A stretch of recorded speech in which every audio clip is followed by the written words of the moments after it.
We got Representative John Mica. He's from Florida, and he's worked up about TSA. Now, a lot of people are. Those pat downs, man. I mean, they're checking all the orifices of the body. I mean, not only have I seen it on television, of course, but my friends have gone through it. Look, dudes, sometimes they're reaching into your underwear.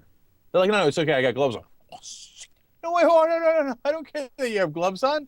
No, you can't feel up my ass. They're feeling up the crack of the ass, between the boobs. I mean, people are calling it groping for good reason. So people are worked up. So John Mica comes in to save the day. He says, well, I got issues with the TSA. Except since he's a Republican, of course, there's a twist. Let's watch the video. Clip number 12. Now, I know that you have called for perhaps private companies taking over these screening procedures. How do you think these private companies would make a difference?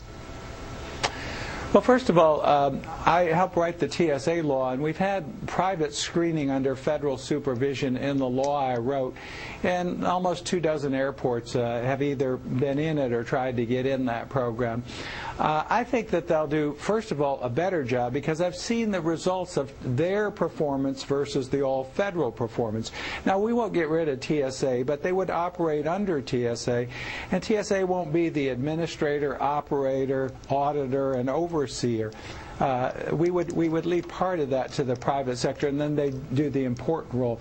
So I think that they can do a better job, and then, wow, a bonus, they can save money. I think you could get rid of half of the 67,000 Army that's been created. It's totally out of control. Now, some critics are saying that you're pushing for some of these private contractors because some of these individuals contributed to your political campaign. How do you respond to that? Well, I think they're trying to play a little bit with my junk on that one because they took a couple of Florida corporations. I've been in office for 18 years. They combined all those contributions for 18 years.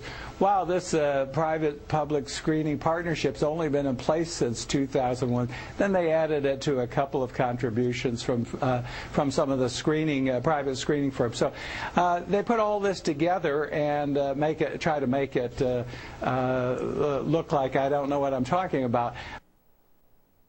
Look, just when you thought the story couldn't get any better, he said they're playing with my junk. John, really? What kind of junk you got going on? How are they playing with it?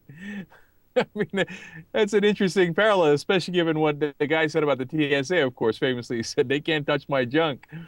But in this case, it is quite literal because it is John Mica's junk. And that's the problem here. Now, do you think that John Mica is doing this out of the goodness of his heart, that he just thinks that getting rid of the TSA would somehow be more efficient or it somehow would be different? Do you know, first of all, that if a private company does it, they have to follow the same exact TSA rules? So the difference would be what? Nothing, right? Except those companies in the past 13 years, whether it's their executives or their political action committees, have given John Mica $81,000 in contributions.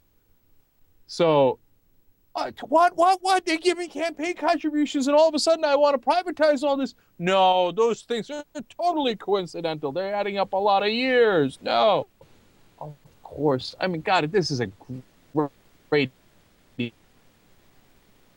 example of how lies spoke. And he's getting an airport in his district in Orlando to switch over to private companies. You think the private companies are going to save us money? They're not going to save us money. It's going to be the same exact cost, the same exact rules. You need the same amount of personnel. All they're going to do is they're going to add money on top for their profit for those executives paying John Mica. So all of a sudden it's going to be even more expensive. And that's how this scam is played.